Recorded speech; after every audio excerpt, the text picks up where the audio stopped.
I'm a giant Gervonta fan. I Yeah. think that guy is so unusual. Yeah. His style so unusual and his patience. The Leo Santa Cruz fight was really something for me because Leo Santa Cruz is a technician, Mexican style, and the fight was very close before Tank stopped him. But he has that power that can end it. He finds these openings and he sees them, but he doesn't go after them right away. He waits for the right time. He's so patient. Like when you watch the early rounds of his fights, he probably has the lowest punch count in the early rounds. But he also knows he's got that nuclear option that if he can crack you, most likely he's going to take you out. He's got massive confidence in that.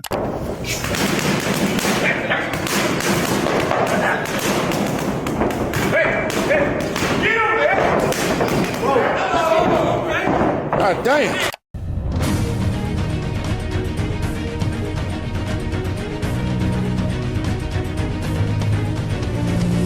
Gervonta Davis isn't taking any chances as he gets ready for Jake Paul. Every day in the gym, he's sharpening that explosive power and perfecting the timing that's made him one of the most dangerous fighters in boxing. From heavy bag work that echoes through the gym to slick footwork drills, Davis is making it clear this fight isn't just business, it's personal, and he's preparing to make a statement.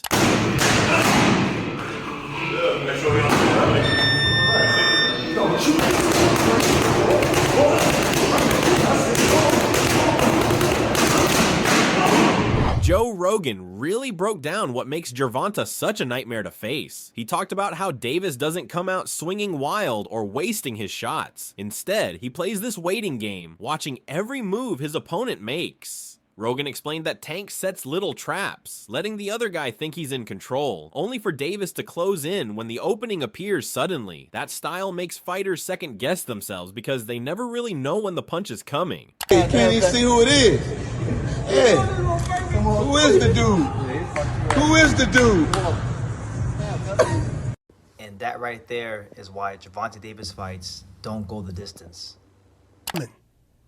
And that's how he set you up. He set traps. Yeah, he sets traps, and he's got ridiculous one-punch knockout power, too. He's just such an interesting fighter because his style is so different from everybody else. He's so conservative in the early rounds. Throws so few punches. Rogan also pointed out how different Davis looks compared to most fighters. While others throw volume just to stay busy, Davis keeps it calm and conservative, especially in the early rounds. Rogan described how this forces the opponent to work harder, to throw more. But in the back of their mind, there's this fear of getting clipped. That constant worry means they're already burning energy, both physically and mentally, before Tank even touches them. And he lets you work. He lets you work, and you're backing up, and you're always afraid of that power, and he's just moving in, trying to find that opening. Right after Rogan laid it out, Bernard Hopkins jumped in and took things even further. He explained that when a fighter knows Davis's kind of power is waiting on the other side, it messes with your head before the punches even land. Hopkins described it like walking into a fight where every round feels like stepping into a minefield. You might win rounds, but the threat never disappears because all it takes is one clean shot to flip the whole fight upside down. Power rules everything around you. Mm-hmm. One thing about power, you can lose all the fights, all the rounds in that power. Come on. Yep. Right? That would make the Foremans, the Mike Tyson. Deontay Wilder. Power. Rules. Yeah. I got one shot and it's over. I can be losing the whole 90. I can be losing all the way to the 12th round and hit you with that power. And to get to the 12th, 11th, 10th, 9th, 8th, you walking and treading danger. You walking through a minefield at any time, any bad move. So coming off what Rogan and Hopkins said about Tank's power and the way he breaks fighters down, Ariel Helwani looked at things from a completely different angle. On his show, he wasn't focused on the training or the style so much, but more on the circus element of this fight being put together. He admitted that people still don't know the full details about weight, rules, or what this matchup will actually look like. That uncertainty in his eyes is part of why fans are split between excitement and frustration. Still, as of now, we don't really know the details. We don't really know the details as far as like, okay, what weight class, what are the rules? Helwani even compared it to those wild mismatches you'd see in MMA, where a much bigger guy faces a much smaller one. He pointed out that fans in MMA often celebrate those freak show matchups, while in boxing, it sparks outrage instead. To him, Jake Paul against Tank Davis is exactly that, an odd pairing that people can't help but talk about. He admitted that, as ridiculous as it sounds, he'll still watch, because that's the hook. If I have to choose between Jake versus Joshua or Jake versus Tank, I'm taking Jake versus Joshua just because they're closer in weight. They ended up going this route. Fine. If this, like, I was just saying Eddie Hall versus Dylan, or we're sort of romanticizing Pride where there were super fights and no weight classes and stuff. I'm not weighing in. I was just wondering, as I was trying to think, okay, like, why is the reaction this as opposed to that? If this same situation gets booked for like a Ryzen show where it's a guy who's 200 pounds against a guy who's 135 pounds, that's what they fight at. Generally, I'm sure it'll be a little bit closer, maybe 200 to 150. Who like, how much bigger can Tank get? Why would that be somewhat celebrated in MMA, but in boxing it isn't? Do you know what I mean, Pizzi? In MMA, like, we sort of love the freak shows, but in boxing they don't. Why do you think that is? What does that say about us in MMA? Well, we're a sick bunch of fucks. There's no doubt about that. But I will say, you agree, right, or no? Yeah. Like, the idea of the MMA freak show is everybody coming together and saying, "Oh, we're gonna watch a freak show. This is what this is." What stood out most in the breakdown was how they described Jake's role in all this. They said Jake knows exactly how to stir people up, getting fans and critics alike to give him attention, whether they love him or hate him. It's less about whether Tank has a real shot against someone that much bigger, and more about how Jake has turned this into a spectacle. Helwani believed Netflix stepping in proves that no matter the doubts, the fight will draw huge numbers simply because people want to see how crazy it might get. The evening. I think the reason why there's pushback against it when Jake does it is because Jake, and obviously tactfully, is going like, "What are you talking about? This guy's a world champion. I took out Mike Tyson. He's a world champion. And then I'm going to take out Canelo," and stuff like this. Like, he's winding us up. He's not agreeing to the stipulation that we're all agreeing on, which is this is a freak show. This is absolutely mental. As long as we can agree with that, we can all enjoy it collectively. But do you not think he does agree to that? Do you not think he knows what this is? No, I do. Like, I think he's tactfully, as I said, I think he's tactfully saying, like, "Oh, even if I'm he's take out this world even if he's champion." promoting it the other way, I've been very consistent on my Jake Paul thoughts. I will reiterate one more time. I would rather see this because it's a spectacle than him versus Ryan Borland or Andre August or chasing these like quote unquote championship dreams in boxing. I don't think he's a championship level boxer. I don't really care about that journey. I want to see him in spectacles. Netflix is going to air Jake Paul versus Tank Davis. So to me, this is, Do you think it will do well? It will be watched. It will be watched. Yeah, it's going to be huge. A lot of people are going to watch. I would rather see Anthony Joshua just because that has been put out there and is on the table. But I will watch this. Michael Bisping didn't mince words when he reacted to the matchup. Right from the start, he called it embarrassing, saying the fight felt more like bully boy tactics than a fair contest. All right, so I wasn't going to talk about this Jake Paul versus Gervonta Tank Davis because it seems like I'm always taking an opportunity to on Jake Paul, and that's not what I'm trying to do, okay? And yes, when he was rumored to be fighting Anthony Joshua, the former heavyweight champion, I thought bullshit.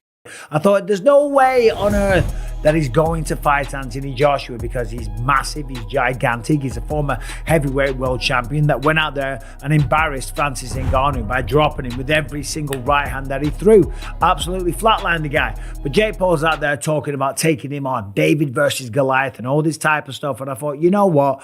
Fair play. If he does go out and fight Anthony Joshua, which I wouldn't advise because that would be extremely dangerous, then fair play. He explained that the issue isn't Tank's talent because Gervonta Davis is an elite champion with scary knockout power, but the size difference. Bisping highlighted how Jake Paul walks around at heavyweight numbers while Tank is a lightweight. In his eyes, that nearly 100-pound gap makes the whole thing a mismatch before the first punch is thrown.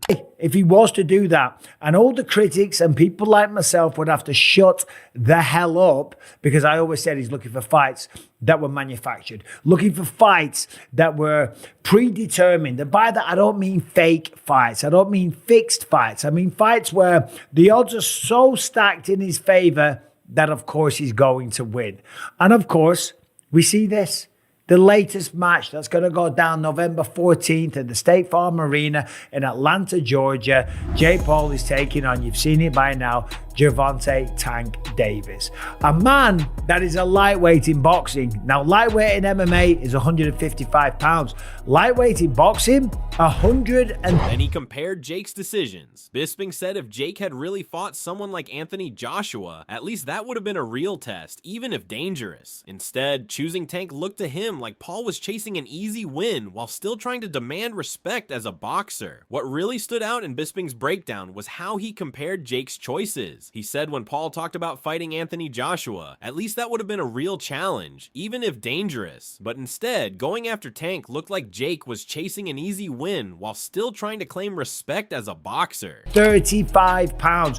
Jake Paul, I think when he weighed in for Mike Tyson, was 227 pounds. Official weight, 227.2 pounds. That is, if I'm not mistaken, a 92 pound weight difference. Almost a 100 pound weight difference. It's insane. Let's say he comes in at 200 pounds. It's still a 65 pound weight advantage, which is absolutely ridiculous. How can you be out there claiming to want to fight the best people on the planet and then going out there and taking on a guy that is maybe 92 pounds heavier, that is at least 65 pounds heavier than you? That is called one thing. That's called being a bully.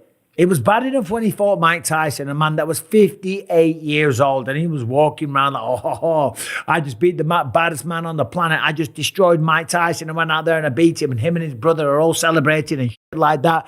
It's like, dude. He hammered home that if Jake really wants to be seen as a legitimate fighter, he should be calling out guys his own size, like Tommy Fury again, or ranked contenders in his division. For Bisping, fighting Tank isn't about legacy. It's about cashing in on a spectacle while keeping the odds stacked in Jake's favor. About this, if you want respect from your peers, if you want everyone on the planet to look at you and take you seriously and give you credit as a boxer, you have to take on challenges that are real. You have to go up against someone that keeps you up at night, against someone that gets you out of bed in the morning to go for a run because the fear of them beating you down is real. Not going up against someone that is so small. If you were to go up to this guy in a bar and try and start a fight with them, people would look at you and say one word, whoa, stop being such a bully. Leave him alone. You are way bigger than this guy. And that's clearly what we have here. It is ridiculous. When you look at the tail of the tape,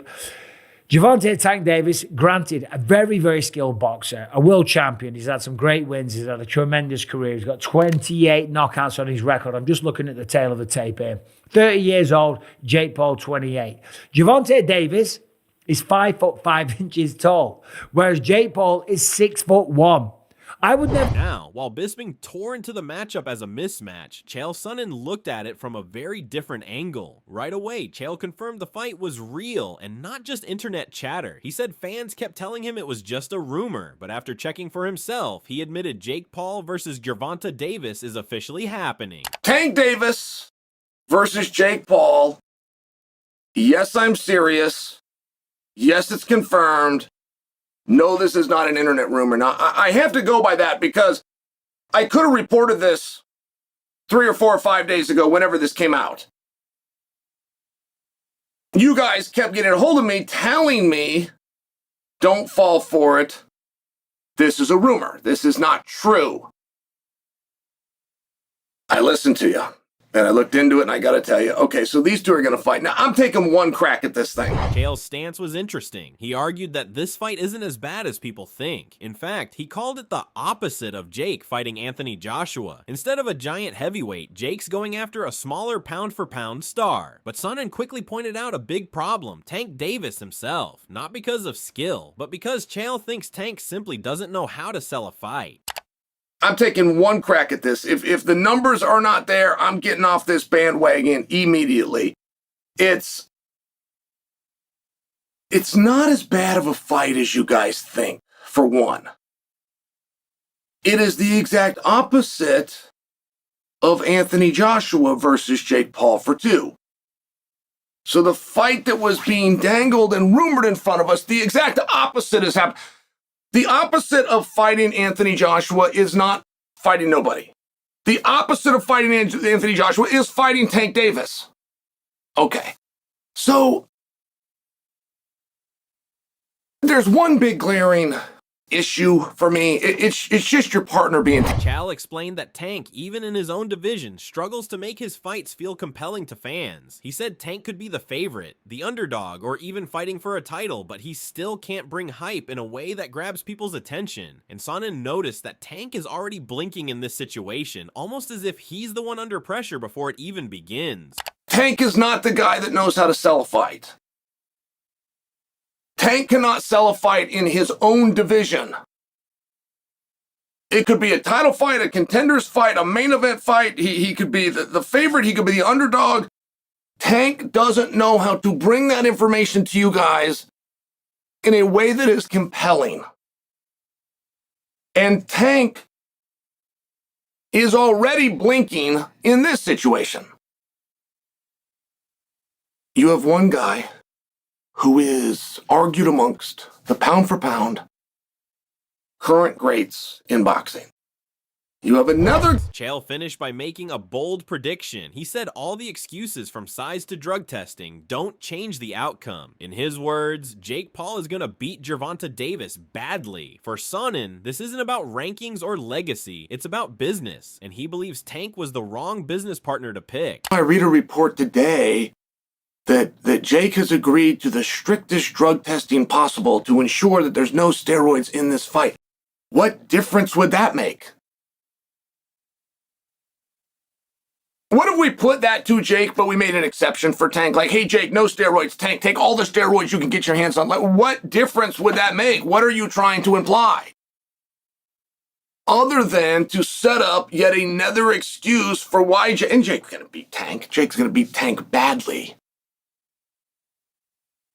And I'm only sharing for you. After this fiery breakdown, the attention shifted to Eddie Hearn, and as always, he had plenty to say. Right from the start, Eddie highlighted how unusual this fight looks when you really think about it. On one side, you've got Jake Paul, naturally bigger and heavier. On the other, Tank Davis, who's far smaller, is making the whole matchup look odd on paper. Hearn also hinted at something deeper. He questioned whether Tank is really all in on boxing right now. The lure of massive paydays might be pulling him away from chasing tough contenders, especially when those fights don't pay nearly as much. To Eddie, that shift in priorities explains why Tank would jump at this kind of deal. Then Eddie touched on the ripple effect this fight could create. Since Jake is now tied up with Tank, other fights, like those being considered for Anthony Joshua, might need to be reshuffled. Eddie made it clear he won't commit to anything until this situation sorts itself out. Finally, he circled back to Tank's mindset. He suggested that Davis could be mentally checking out, more interested in cashing in than pushing for legacy. With the lifestyle he leads, the spending habits, and the non-stop pressure, Eddie hinted that Tank might just want to take the money and step back. And that's where things stand right now. This fight has everyone talking, and whether you love it or hate it, the buzz around it is undeniable. Drop your thoughts in the comments below. Who do you think takes it, Jake Paul or Gervonta Davis?